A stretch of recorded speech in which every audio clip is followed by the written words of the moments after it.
Donner City Council, rise and pledge allegiance.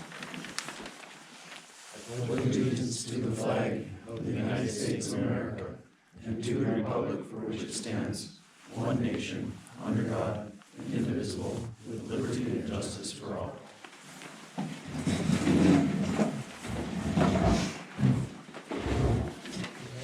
Roll call, please. Mayor Kangas. Here. Councilmember Stagliano. Here. Councilmember Ilmenin. Present. Councilmember Smith. Here. Councilmember Karki. Councilmember Howard. Here.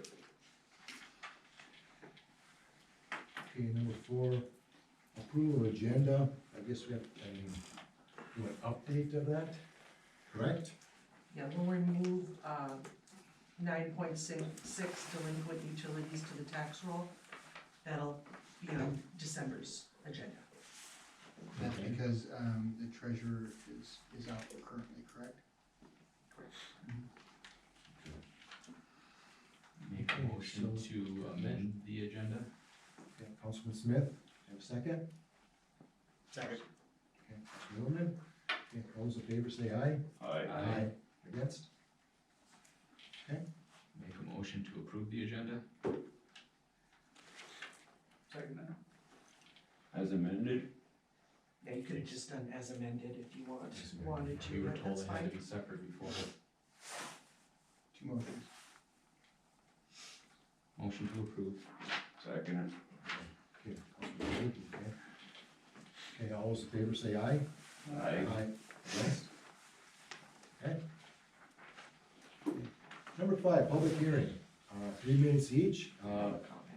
Member from the public comment, I'm racing ahead of myself. Public comment, 3 minutes each, anyone willing to, speak, step up the podium, state your name, and you got 3 minutes.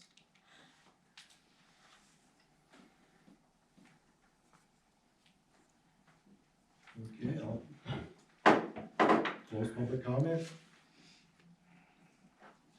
Now, we'll get to number 6, public hearing. 6.1 traffic code ordinance, second reading, so.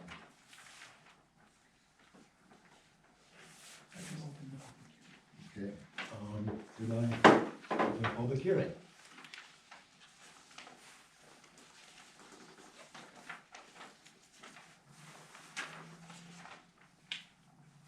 So, papers, okay.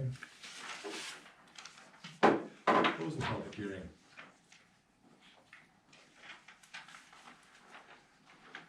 Motion, So that's, make a motion to adopt the traffic code ordinance. okay, Councilman Hildebrand, you have a second? I'll second that. Okay, Councilman Smith? Any comment? No, sir. Nothing. Okay, so, all those in favor say aye? Any other, ask for any other comments? Oh, I'm sorry, sorry about that, okay.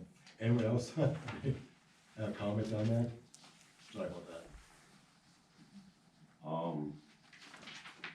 Mr. Mayor, I Yes. think there's a couple things in there that aren't really clear as to, how, I guess, this is gonna be, handled when a lot of it's so big, it encompasses so many things, right? And it's just a concern about how, how it's all gonna be enforced and what's, like, there's good parts and bad parts, so I don't know that it's not all good, that's for sure. That's it. Okay, thank you. Okay. Stagliano, anything? Okay. No, sir. So with that, yes. All those in favor of adopting the second reading of traffic code ordinance, all those in favor say aye. Aye. Nay. Against?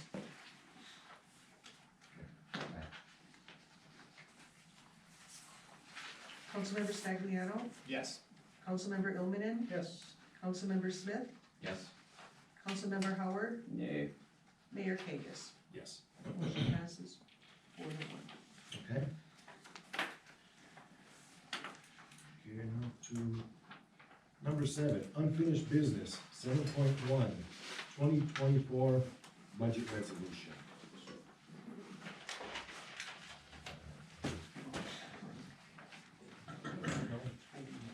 Okay, Mr. Mayor, if I can, this okay, is, yes, this is the opportunity to approve the budget as presented. Motion is necessary to pass resolution to carry through on the budget. Just a reminder of this, because we approve this budget doesn't mean that we can just go out and spend all the money. Anything over $5,000 will still have to come back to council for approval, or if there's any bidding requirements, that will also be out there as well. So this is just a guideline, not the law. So, okay, go ahead. okay. I guess, let's make a motion.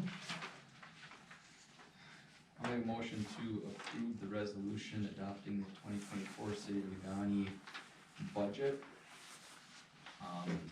On the second page at the bottom, it says adopted on this 11th day of November 9th. I was gonna point out the same Scrivener's error there. Thank you, I'll make that. Amend that and include that in the motion. Okay, so, does that have to be changed or something noticed, or? You got a motion, Put it take? in the Oh, motion. okay. I included it in the motion. Okay, awesome, thank Looking for a second. you. So, Second. Second, okay, Mr. Stagliano, okay, any comment? You know, we spent a few sessions going over this budget and, I think although we've all recognized that, you know, we're gonna be drawing down fund balance on a couple funds, ultimately it is a balanced budget, and we just need to keep in mind and recognize that, you know, the drawdown of a fund balance is not necessarily a bad thing, not necessarily a good thing, something that we need to keep our eyes on and make sure that this does not become habit, in an unsustainable manner, so. As it sits, in order to complete the various projects that we currently have on the books, I think this is a solid budget for the coming year. Okay, I would agree with that. Right now, we're in a rebuilding mode, and, we're doing a lot of stuff, so yeah, we're gonna run tight right now, and that's all right, but we've, you know, our staff and the council has come up with a way to make it work, and, let's go forward with it, let's keep going, keep doing what we're gonna do. That's what we gotta do. so, Councilor Yonley, anything to add? No, sir. Okay, Mr. Howard? Well, we're obviously over budget, that's not good. We're spending money on stuff we shouldn't be spending it on. And I'm looking just through this budget message here, right? And for some reason, we gotta run out and apply for every grant possible, even if it's something we don't need, and it still costs the city money to match it in somehow, or to maintain it in somehow. It ends up costing everybody more money for something. Do we really need it? Is it really benefiting the whole community? And then, of course, there it says, we might have to cut back on some of these projects unless it involves health, safety, and welfare. Well, keeping our streets plowed properly, that's safety. And the welfare of all the people walking and driving down those streets. And I see that we wanna put in some more streets, or passageways, or whatever you wanna call them. Well, that's more maintenance. And we know that in the wintertime, we're driving around on 6 inches of ice on the side streets. And then, some of the numbers in here, I gotta kinda question, I don't know if the commas were put in the wrong spots, or the decimal points were put in the wrong spots. And then if we look back here further, we get to all the debt we're carrying. And I'm sure I'm not the only one who noticed we've been paying on lawnmowers since 2018. That's the kind of purchase we should be able to pay cash for any day of the week. Now, I realize they're probably zero-turn lawnmowers and they're not cheap, but we're running a city here. This isn't like, you keep telling me, well, this isn't like the private sector or whatever, but that's interest. And then I also see here, in 2022, we sold bonds to buy a fire pumper. And yet when you get to the bottom of the list, it says we have a lease on that fire pumper, and we've all been told that if it's listed in here as lease, it's a purchase. So how is it that it's obviously the same truck? Because there's no numbers when you get to the police cars, which is another thing we should be able to just pay cash for. And if we weren't paying interest on all this stuff, we could. But how is it that we sold bonds and then we got a lease on it or we're making payments on it? To me, something smells really fishy. I mean, really. So I'd love to hear that one explained. Has there been some kind of fraud committed here? Thank you, Mr. Howard. You're welcome. Okay, I guess on that note, so for mine, I know this year it's been a big year. We've done a lot of things. And it's a lot of moving parts.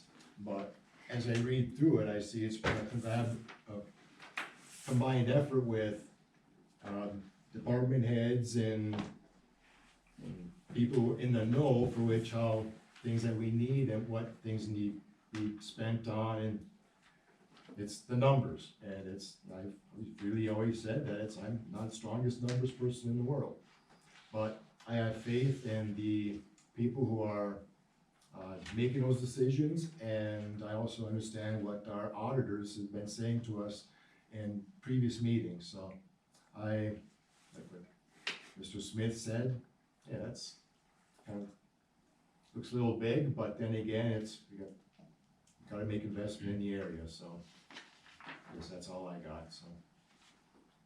So I guess based on that, okay, I guess we need a roll call on that, so, Ann, if you would. Councilmember Ilmanen, Yes. Councilmember Smith, Yes. Councilmember Howard, Nay. Councilmember Stagliano, Yes. Mayor Kagas. Yes. 41 passes.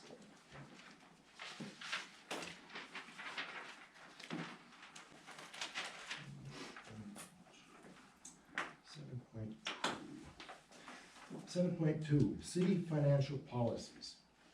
Joanne?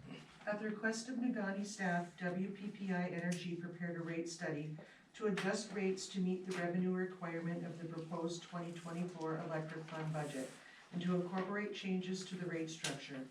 The following changes are recommended to the fee schedule. A 5.91% electric rate increase.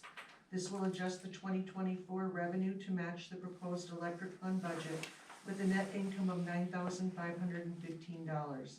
The fixed residential rate will increase from $20 to $25, and the power cost adjustment clause factor will reset from an average of 0.0031 kilowatt hours to 0.0000 kilowatt hours. For the average residential customer, this will be an increase of $6.50 a month. There are rate increases for the ice arena, recreation, water, sewer, and garbage. These rate increases can be found in our fee schedule. There were no changes to the fiscal policy. The CIP is also here too. Recommendation: approve the financial policies, the fee schedule, the fiscal policy, and the capital improvement plan. Okay, so, a motion?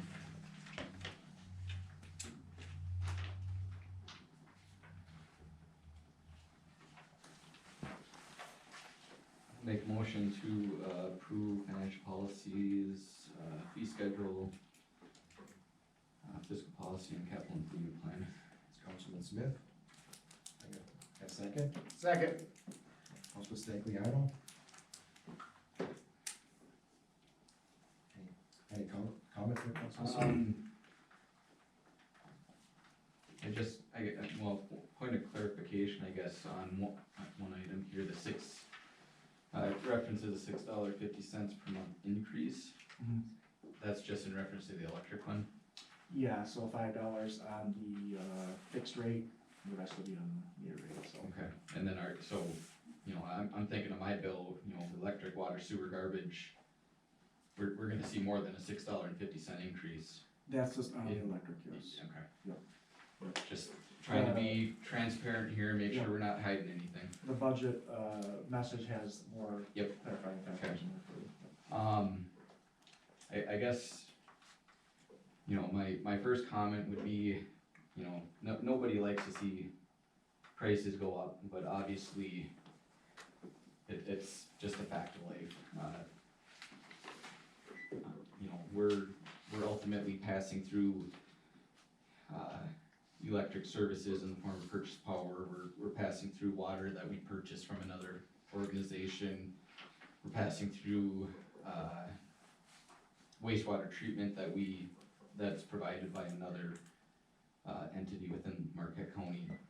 These rates aren't necessarily set by us, we're just trying to cover the cost to the city in order to provide these services to our residents, so, in order to do so, those rates are gonna have to go up. And quite frankly, you don't get a pat on the back for not raising rates, you just get yelled at when you have to make a bigger rate increase the next year or the year after. So I'm in favor of these, nominal increases over the years in order to keep us in line with what we're actually paying for these services. My only other comment would be, I know WPPI provided this rate study on the electric fund. I would like, at some point, for us to consider looking at, some kind of a rate study as it relates to the water and sewer fund. I've harped on this about the electric fund before, it's great that we're putting all of these policies and procedures in place as it relates to the electric fund, but if we're putting all our attention there and ignoring our other funds, are we letting those backslide into a position where we're not really looking out for our best interest? And that's, I guess, really all I gotta say on that. Thank you. Thank you. Mr. Stagliano? Well, I just comment, unfortunately, when it comes down to it, it's really not the city of Negaunee raising the rates, right? We're trying to keep up with the utility companies, with our bills. This is what happens. We gotta do it. We don't really have much of a choice unless we just don't pay us, then we're really screwed. So, yeah, this is, it's a good way to go about it. $6.50, cents a month. Nobody wants to see that, but really,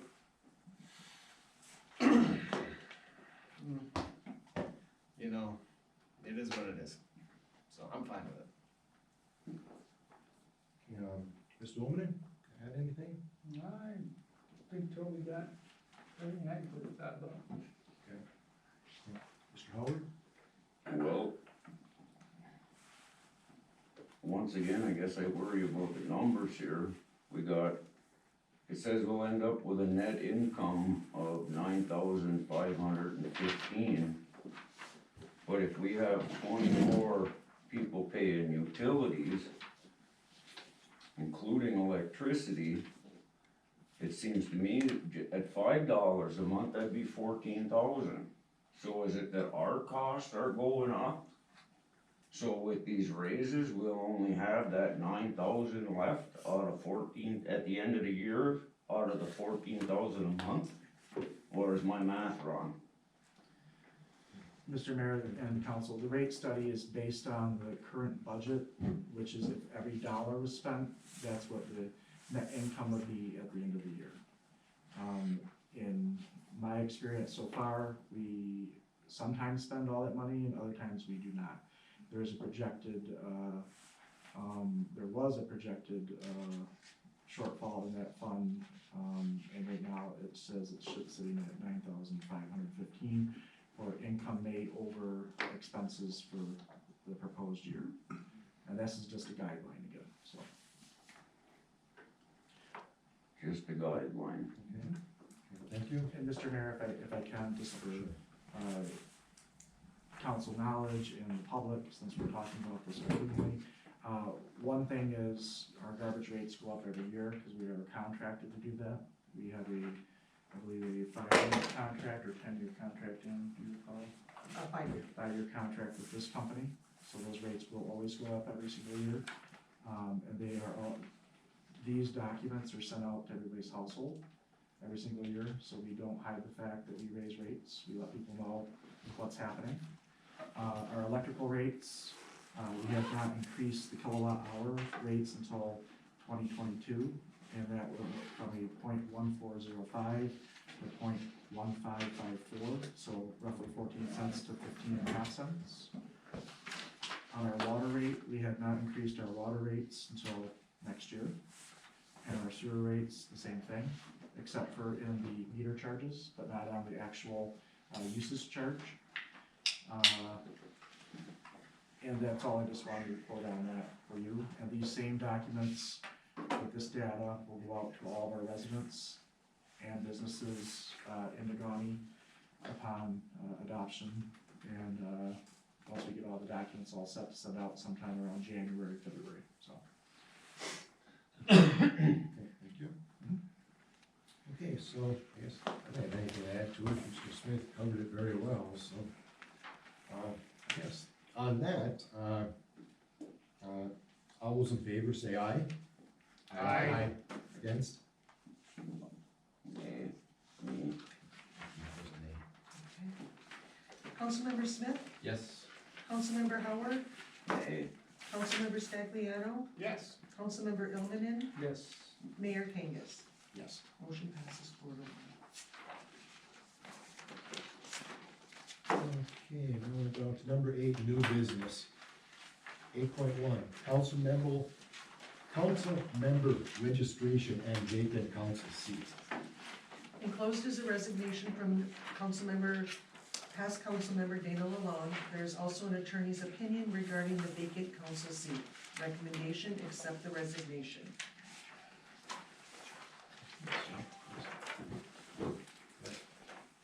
Council? We looking for a motion there? Motion to accept, Councilwoman Lalonde's resignation. Just for a second? Is that was a motion? I will second that motion. Okay. Discussion. Okay, so, okay, discussion. I really got nothing. Congratulations, first of all, for taking the seat, on the county board. And to that end, we lost our councilwoman, so we need to accept this resignation and move forward with trying to fill that vacancy.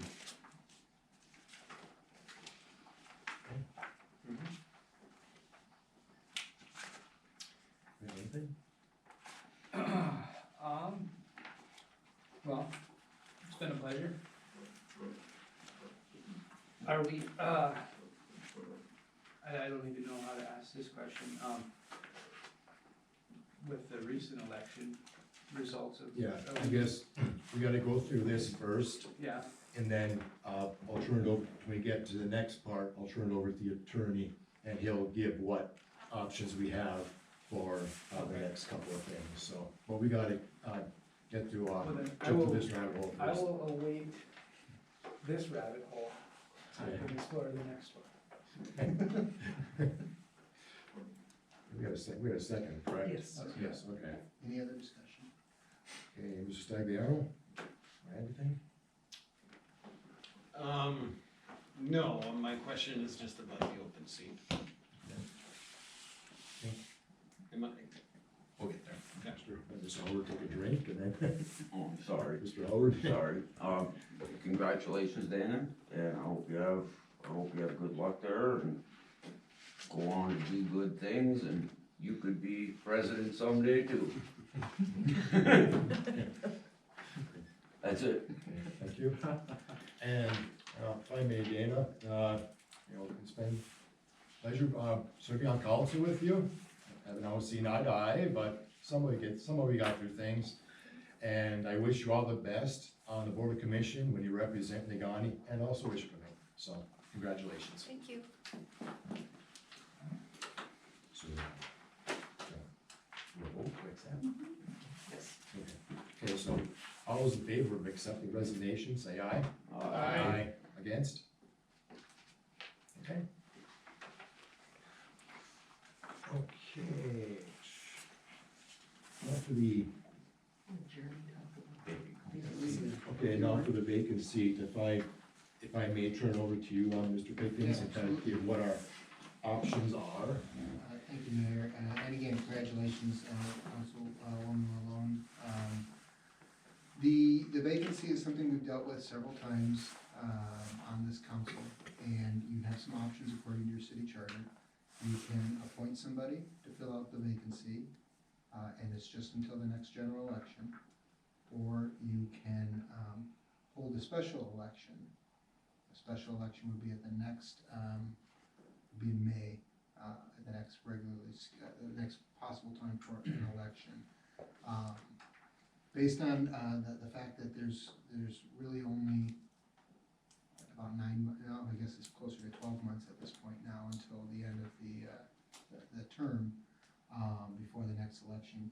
From our perspective, at least, it makes the most sense to appoint somebody to fill out, Councilwoman Malone's position, for the remainder of, this year into the next general election. And how you do that, that's certainly up to you guys, if that's the route you choose to go. In the past, depending on the circumstances, the councils have accepted applications, reviewed those applications, and essentially performed interviews of the interested parties and selected amongst them. Council in the past has also simply appointed somebody. Council in the past, in a different kind of context, has also appointed the next highest vote getter. But that was a specific a circumstance in which somebody won the election and then passed away shortly thereafter. And so, because there was another person running who didn't prevail in that election, the council thought it made the most sense to take the community's input on that issue and appoint the next highest vote getter to the council. And so your options are, again, an appointment, and the mechanism for that appointment would be your prerogative, or hold a special election. And I think Nate, I asked Nate to kind of look into that a little bit, and a special election would cost around $10,000 to the city to hold. And that's an estimate. It could be higher, it could be a little lower, but it's certainly not a cheap proposition. Mayor, do you have other questions? So we're talking two separate issues here, basically, right? What the spot to fill Dana's seat, and then with the recent election with. Right, that's a separate issue. Yeah, I can exactly, address yes, that okay, one real quickly as well. Okay. Because candidly, we were going to recommend to you tonight that, you have a vacancy as well with the recent election, the election this week.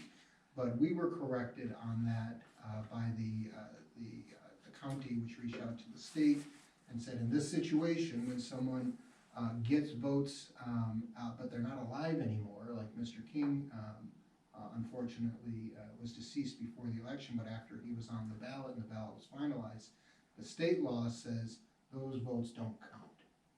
And so the county canvasser certified the election. Mr. Flowey received the second amount of votes behind Mr. Ilmanen, and so Mr. Flowey will fill that. It's not a vacancy, I guess is what I'm saying. There is no vacancy to fill. He will step into that role.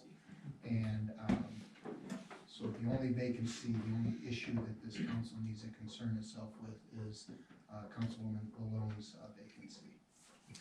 Okay. Thank you, Mr. Pickens.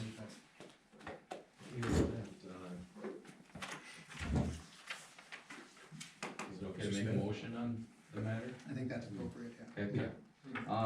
I guess I'll just make a motion, this is my opinion, but I'll make a motion to accept applications, to be reviewed and for this council to make appointment at their December meeting. Okay, we have a second? Mr. Mayor, if I could interrupt, before you get a second and vote. Mr. Smith, would you like to place a date on when applications will be accepted to? Certainly. What is the date of the December meeting? Our December meeting will be on the 14th. We would be able to process anything probably to December 1st, which is a Friday. I think we could get that to you guys. And probably set Do you want time to meetings. look at them, or do you I- want them right up until the date? No, I mean, that puts us, if we use December first as the deadline, that gives you the week before to produce our council packet like you normally would. Mhm. I think that would give us sufficient time to review and. The packet wouldn't go out until that Friday. Another packet goes out on Tuesday. The following week. The following Yeah. week. So, In- is Wednesday usually is the cutoff deadline for the agenda, for the. Wednesday at noon. So December 8th. So- So Ann, you're saying, I'm sorry. The first. you'd be saying December sixth would be the deadline for your packet. Yes, For the supplemental, or for the? no, for For the the- regular, for the for the regular. agenda deadline So if we use December sixth as our deadline, that would get it in our initial board packet. at noon. Yep. Okay, So I would amend my motion to include December sixth at 12 PM as our deadline for application. What does the application process look like? I can answer that if you want. So we could simply just take an application like we have for any other board or committee that we have them put their name on it, and then you guys can ask any question you like if you want them to come in for interviews, or you can just simply look at their credentials and pick them at the meeting. You can choose how you want to do this. So we'll just simply gather the applications for you. We are not going to do interviews for you. You'll have to decide if you want to conduct interviews, or if you just simply want to look at them, and then if a council member wants to make a motion, you can debate that on the floor, and if that fails, then you move on to the next one, or so on and so forth. Or you could have them all come in for interviews, and just like they did with the county, they might get 5 minutes or 3 minutes to kind of give their reason why they're here, and then you guys could make a decision after the fact. The one thing to keep in mind is these cannot be done in closed session, they have to be an open session, that means anybody can attend, including all the candidates themselves. So those are kind of your options, I would say, unless the attorney says otherwise. Makes sense. The application that's currently being used to fill the boards makes some sense to use because it's comprehensive. If you want to Okay, we do got it- that, but I don't, we didn't get a second yet, so does that? We're still waiting for a second. With what we were talking about, can I get a second? So the motion as it stands is to accept applications through December sixth at 12 PM and for council to make appointment at their December 14th meeting. got it. Yes. I'll Okay, say, so they make a second to that I will motion. second that Yeah, motion. okay, good. Okay, comment, Toby? No, I mean, yes, but no, right? I don't think it makes any sense for the city to hold a special election. I think that's a large amount of money, for what can be done in a simple appointment, which is kind of standard procedure, established practice with this council over the last few years. So, that's all I got. Mr. Buden? I'll say, Well, it was said. So if we were to have a special election, it wouldn't even happen till May sometime? That's correct. Next. And that seat is only until next November. Okay, thanks, I guess that's it.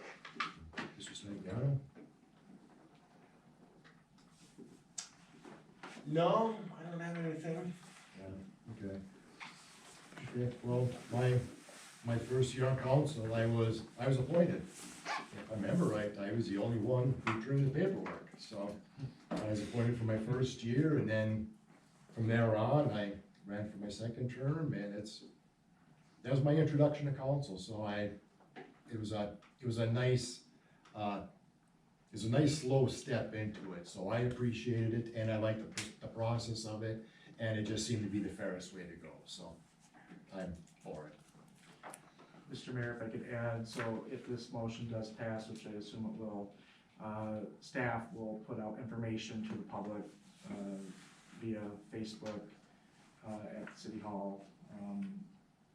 We'll put out some press release to the media as well. So folks are aware that this is a application process that they have to get an application from the city, or they can get one online, and they can turn it in by the deadline, so. Okay, on that, all those in favor say aye. Aye. Aye. Against? Okay, motion passes.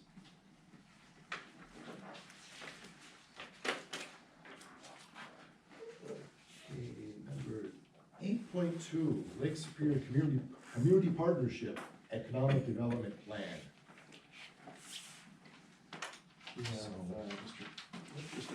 Jermaine here from LSCP to explain this proposal.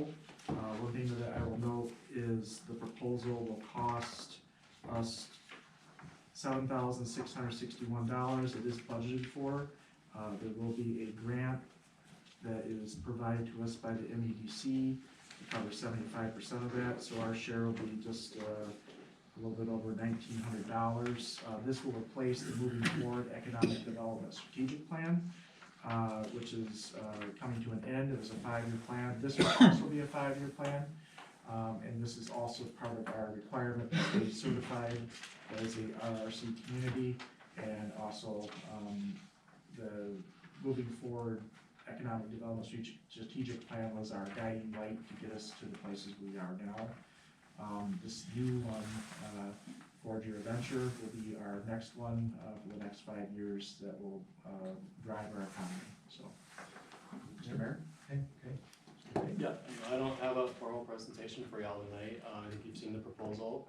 As Nate mentioned, and it says in the proposal, the plan you have, the framework you have is really strong. So we didn't really come at you with a proposal to overhaul it or just spend a bunch of unnecessary money. It doesn't need an update. You've achieved a good chunk of what's in that plan. The last time the plan was written, it was done by a private sector firm called Beck and Rader. They're based out of Ann Arbor with offices in Traverse City. And that plan served you really well. At the LSCP, we have a team of full 8-time folks. I don't think people realize we're actually that large of a team. But behind the scenes, from marketing and finance to economic development and community development, we've got someone in all of those capacities. And so the way this would really work is we'll add capacity to the city staff to really work on this, like taking the lead on this project off of their plate for you, coordinating the steering committee, taking a look at the existing plan, updating the data, and most importantly, deciding, what should go in this next version of the plan.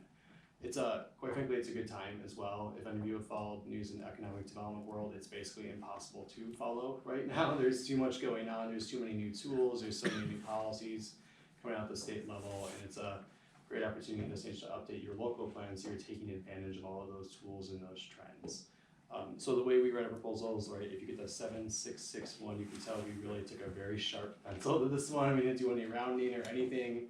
We're a nonprofit, right? We understand tight budgets more than most organizations, so very similar to you all, and so this is a really strong proposal in terms of just getting you what you need to move forward.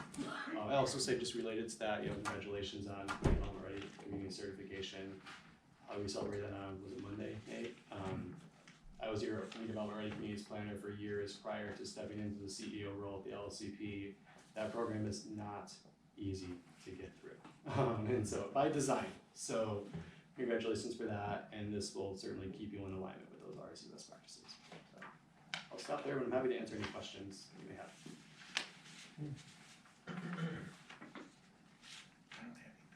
I guess not, so, okay, well, thank Chris. Yeah, sure, thanks. Mr. Mayor, tonight what I'd be looking for is the approval of entering into a contract with LSCP to carry forward this next phase in our economic development plan. It is over the $5,000 mark, so that's why that request is there, so. Sure. Okay, so make a motion, I guess, huh? I will make a motion to allow city manager to enter into this agreement with the LSCP to step into this next phase of development with our moving forward plan.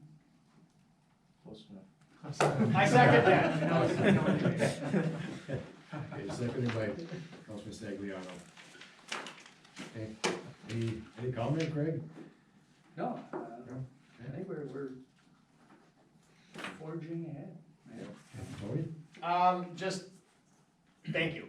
And, you know, that, I used to work at the LSCP, and that was the clearest explanation of what the LSCP does that I've ever experienced, so that was great. LSCP is an invaluable organization to, specifically municipalities and helping the economic development here. They've obviously done a tremendous job helping us here in Nagani. It would be a terrible idea to not use them moving forward. That's my opinion. Councilman Smith? You said everything I was gonna say.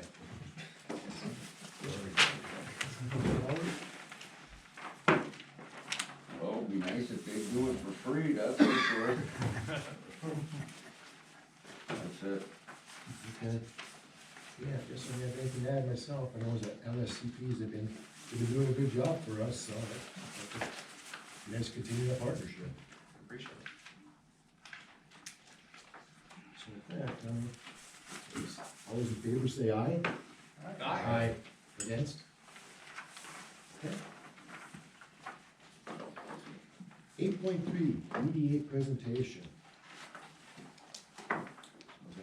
Mr. Mayor, we have the chairman of the DDA here this evening to just kind of give a brief update on the DDA and what they've been doing over the last year or so.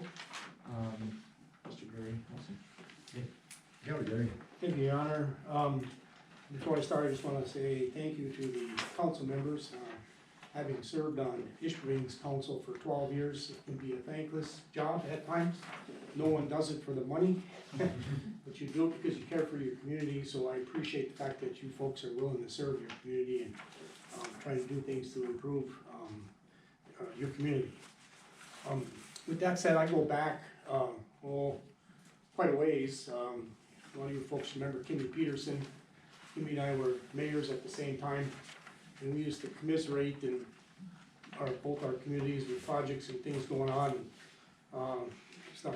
And I remember telling Kimmy way back then that they needed a DDA, because at that time you didn't have one. And to try and get some economic development, because you need to get a lot of your buildings in the downtown had apartments up above. You need to get people living in those apartments, because you get more economic activity and you get more people in your community. And Kimmy's comment was, all we got upstairs are pigeons in our upstairs in our some of our apartment buildings. Well, kind of a thing, but, and some of you might not remember, I don't know how many of you guys have been around, but the Sunberg building was another issue. I came here and presented to your council, quite a few years ago, when the discussion was what to do with the Sunberg building, and I was trying to convince at that time the folks at the council to get a DDA, because I'm thoroughly convinced, had you had a DDA at that time, that the Sunberg building would still be here. Because in state of Michigan was huge on mixed use in the downtown, and that would have been an ideal candidate to fix up and repair. Now, obviously, the property owner would have had to come in with a substantial amount of money, and it would have taken a substantial amount of money, but they could have easily gotten some economic development grant money to fix that building. Because unfortunately, the building's been torn down. Once it's gone, you're never gonna get another building like that one in your downtown. It's an unfortunate situation that had, because if you look at your downtown, a lot of the old buildings still have a lot of their old character and structure to them. And that one certainly had that, and now that it's gone, to build another one like that building in today's dollars would be millions. And no one's probably gonna come forward, step forward and put that kind of money into your community to build another building like it. So it was an unfortunate, that you didn't have one, because it would have qualified easily, for a mixed-use building, and I think, the property owner would have had to put substantial money in it, but I think he was probably willing to do it, because he could have gotten easily half or more of the funds from the state to fix it up, and the state of Michigan was looking for projects similar to that in the downtown. Now, with that said, you gotta remember, and Nate can correct me if I'm wrong, because they may have changed the laws on the TIF district. Our TIF district was created how many years ago now? About 4 years ago, kind of thing? And at that point in time, your millage rate was capped, okay? And anything prior to the TIF district being created, those tax revenue dollars are still going to your general fund and still going to, the city. What happens is the tax increment financing is any increase in the value of the TIF district now goes to the TIF fund itself. And all that is just a separate fund inside your general budget. It's a separate city fund, but we capture the increase. Now, the advantage of capturing the increase is not only do you capture the increased portion that would have gone to the city, but you also capture the increased portion that would have gone to some of the other taxing entities except the school. When I first got involved in the DDAs many years ago, we were capturing the school, but then the schools all complained they were losing the revenue, and I think the state of Michigan changed the law, and they now accepted out the schools. So you can't capture the school portion of it, but you can, like some of these other smaller villages, the TIF district captures those and it goes into your TIF fund. Now, with your TIF fund, you can use those to help fund projects in your downtown. Similar to some of the matching funds we've been going and applying for different grants and everything, you can use that funds. And I'll give you a good example of how Ishpeming used theirs back in the past. And people might remember the country village out there in Paul Argo. And Paul used to come to us and he would say, gee, City of Ishpeming, if you put in the water and sewer lines, I'm gonna build a new building on here. Okay, and he'd come and it would say, it would cost the city, $10,000-12,000 to put the water and sewer lines in. But he'd come and said, if I put a building on there, you'll recapture that $10,000 to $12,000 within a 3 to 4 year time frame. And after that, you collect the tax revenues on my building for as long as they're still there, and they're still collecting tax revenue on those buildings. So you need some of the funds in order to do those kind of projects. And another project that the Ishpeming DDA funded was the Malton Road extension. That at one time was in the TIF district for the city of Ishpeming, and we used some of the tax revenue funds from that to bond and pay for, put the Malton Road in. And I was hoping they would have done more than just put the trailer park in there, but I'm not there anymore to see some of those things go on. But it created, and there's a couple of lots over there that we put infrastructure into, that if there's a commercial, at one time there was a plastics guy looking to put a factory in there, and it was all set up, but we used TIF funds to put the infrastructure in order for those people to come and build buildings and do things like that inside of your community. So it's a way to generate funds that you don't have to take out of your general fund. Now, the bad news is you can only spend it inside the TIF district too. You can't take those funds and spend it in other neighborhoods that might need work or whatever. You can only spend it inside of your TIF district. And right now, we're not collecting a significant amount of revenue into our TIF, but as it grows over time, and I think Ishpeming at one point in time, and this was back a few years ago when I was there, we were collecting $300,000 to $400,000 a year in our TIF fund. And I think because the property values, because again, Paul built all those buildings out in the country village that we were capturing the tax revenue on. So we were getting, substantial dollar amounts recaptured that we would spend, be able to spend for potential food. But that's the potential that you guys can ultimately realize with some of the tax benefits of capturing some of those revenues that you can build in your community. And I know you were talking tax revenues here in your budget earlier, but when you start selling some of the buildings, and if you look at some of the economic activity that's happening in your downtown, when those buildings get sold, they become uncapped and it raises your tax revenue. just in my neighborhood alone, there's 3 new homes being built in there. At the cost of those homes that are being built in there, maybe you won't need to amend your budget next year, because those taxes are probably gonna be $10,000 to $12,000, $15,000 a year per home in that neighborhood.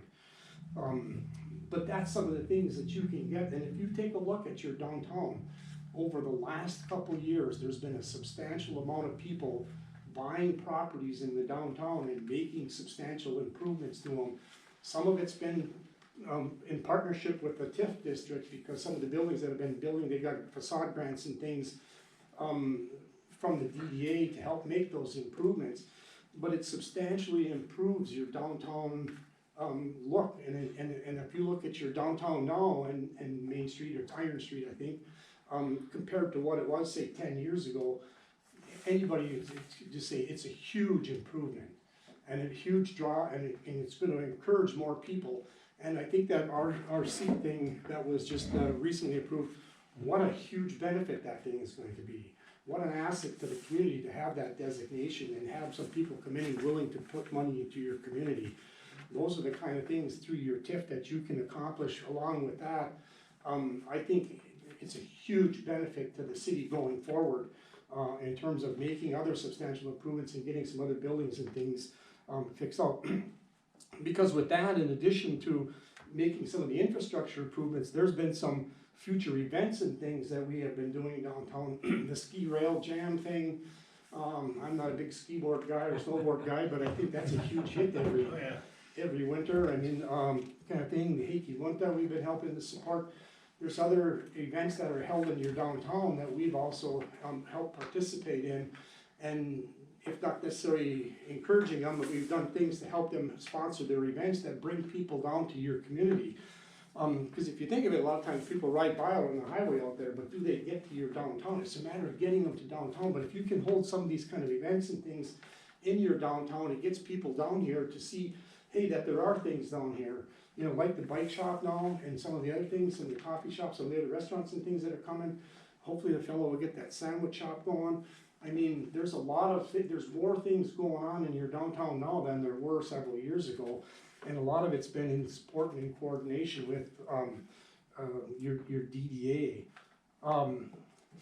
Getting ahead of myself, I've gotta look at some my notes here and stuff, you know, but so we are looking at some future events, which are all important things for the community to do. So, but it's gonna affect your future revenue.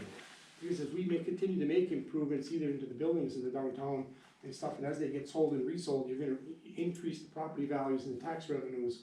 And that's one way thing to do, and that was one of the things Negaunee has that Ishpeming didn't have. We didn't have some of the opportunities you have for like new home construction and new business construction and those kind of things. Negaunee, you know, geographically is bigger than the city of Negaunee, and the city of Ishpeming we didn't have a Teal Lake Estates, you know, right on the lake there, and for developing some properties, because I think all the lots in that neighborhood now are sold.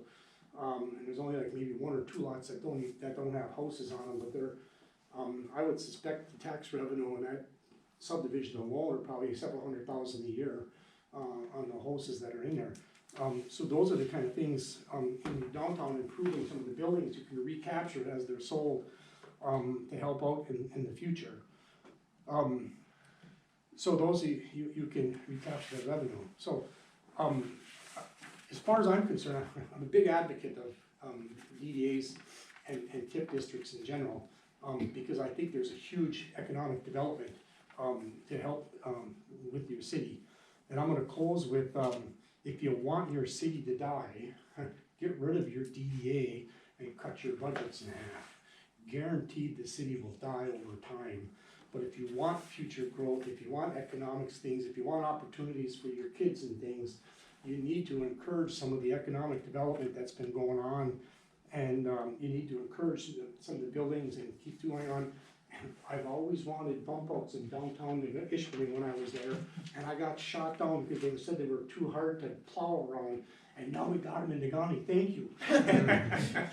Because I think and you put and we're gonna get some trees in there and make your downtown. And if you look at pictures in magazines and things of viable communities in their downtowns, you'll see those kind of things that are in, the downtown areas to encourage economic activity, so.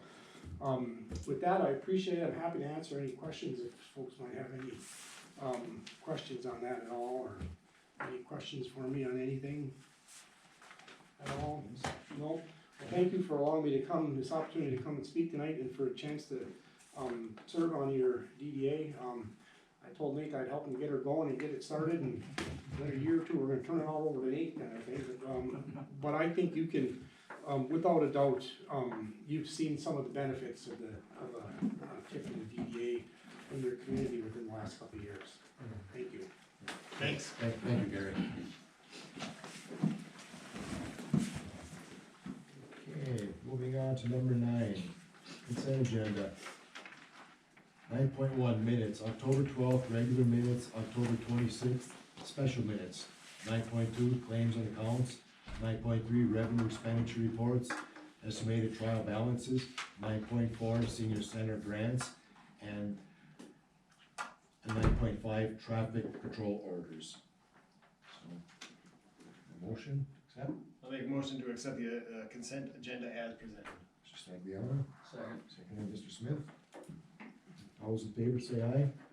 Aye. Aye. Against? Okay, number 10, second public comment. I should say comment, not hearing. Public comment, so 3 minutes, be free to state, stand to the podium and state your name. Oh, Dana Lalone, and I'm here just to say thank you. It's been a pleasure serving on the Negaunee City Council. I actually love every minute of it, and I'll miss seeing everyone, but I'll come and watch you guys and heckle from right here. But it's been an honor to be a part of this and with serving with other people that are dedicated to our community and its growth. So I appreciate you. And you can always call me up and tell me what I should be doing in the county. So, right.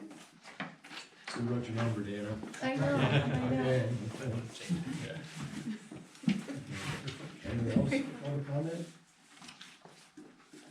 No, Dean? No? Just watching. Oh, okay, all right. It was that, I'll close public comment. Number 11, council members. Mr. Howard, let's start with you tonight. Well, I got a little out of line at the last council meeting, and for that, I'm sorry. I was wrong to do that. But my passion really does lie with the future of Negaunee, and I want all of our children to be able to afford to buy homes here. Not just rich people from out of town. Not everybody makes $100,000 a year or more. It just doesn't work that way. So, but I am sorry that I got carried away. And I hope you can forgive me and we move on. And a couple of you I've tried to talk to, you know, I called you, Dave, and I left you a message, Tony, and I'm sorry, so, thank you. Thank you. Tony? This is my last regular meeting. I will be stepping off the council after this. It's been an honor to be serving on the council. I think we've done a lot since, in the 3 years that I've been here. I've had the privilege to be a part of, you know, seeing our city continue to improve and grow and fix the deterioration that has happened over the last 50 years. I will be back. That's it. Hey, Arnold. Mr. Yeoman? It's been a pleasure to sit next to Tony for the last 3 years. 36 plus times I've been there.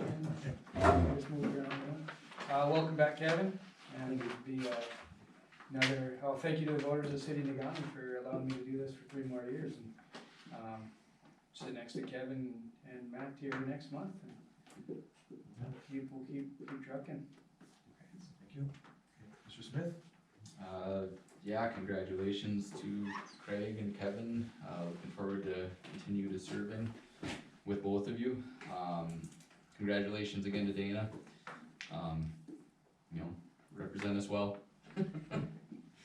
Thank you to the attorneys for looking into these vacancies and proper procedure in filling those. That was a big question in my mind coming into this meeting is how do we fill an outgoing vacancy plus the election results, so glad we didn't have to put a lot of effort into that one. And then finally, on our budget, thanks to the city manager and our city staff for the effort they put into that. I know that can be a huge undertaking, so that's all I got. Okay. So myself, I guess, well, first, Mr. Howard, you know, thank you for your comment. It takes a big man to say what you just did, and you got my respect. Thank you. And, secondly, I wanna congratulate, Craig and Kevin getting back on council. Kevin, good to see you back on. And also Dana, as I said, you're on speed dial, so it's, I know you do a good job representing the Gandhi initiative. And I guess it's nice to get through this budget thing here. It's, budget time always makes me a little nervous, but it's good to be surrounded by good people who understand these things, and I have great confidence in their ability to get things done, and I appreciate that. So, but on that, I guess, that's my comment for tonight, so, Mr. City Manager? Thank you, Mr. Mayor, Council. Tonight I brought our trophy, I guess you could call it, from the Michigan Economic Development Corporation. This has been a 5-year, I'm not gonna say necessarily battle, but 5-year endeavor, journey, to get this certification for the city of Negaunee. It was a lot of different things that we all did together, so thank you guys for all the work that you've done in past councils. And it also reflects a lot of work done from other partners that we've had in our moving forward plan, and other partners that were not in that plan as well, including business owners and residents throughout our community. This marks and signals to people across Michigan and the region that we're ready for development. We've done all the necessary steps to foster development, and I can tell you development will be coming to Negaunee. We've talked to several people already, and that development will spawn other development that may not even be necessarily connected to this, but people see things happening in the community. It draws them like a moth to a flame, but with a better outcome. Anyhow, so this is a proud moment for all of us. This will hang up at City Hall. In addition to that, we were given some MDOT approved road signs that we can put outside of our community to indicate to other people, including those who may be developers just up here on vacation, seeing that we're certified and looking at our beautiful community and saying, oh, maybe I want to be here. These guys look like they're ready. So congratulations again to everybody involved with that. The only other comment I have for the evening is mark your calendars for Tinseltown December 9th. As usual, there will be a parade, and council is welcome to walk in that parade. We thank our voters for passing our most recent millage concerning equipment purchases that allows us to purchase plow trucks and other pieces of equipment that we have that will be in that parade. It's going to be up for vote here again in 2029, I believe, or 2028 or so. So we'll have to make sure we continue to thank the voters for their support, because without those tax dollars, we would not be able to get the equipment we have. It's quite common in every community to have millages, because we don't have the revenue sharing we get from the state of Michigan. And if we had that, we wouldn't have to ask for those additional funds. But it shows that the people in Negaunee have great wisdom in knowing that these are things that we need to be able to take care of our streets, take care of our parks, take care of other parts of our community by giving us these extra dollars. So I thank them personally, and I hope to have you in the parade on that night. So that's all I have, Mr. Mayor. Okay, Mr. City Attorney? Thanks, Mayor.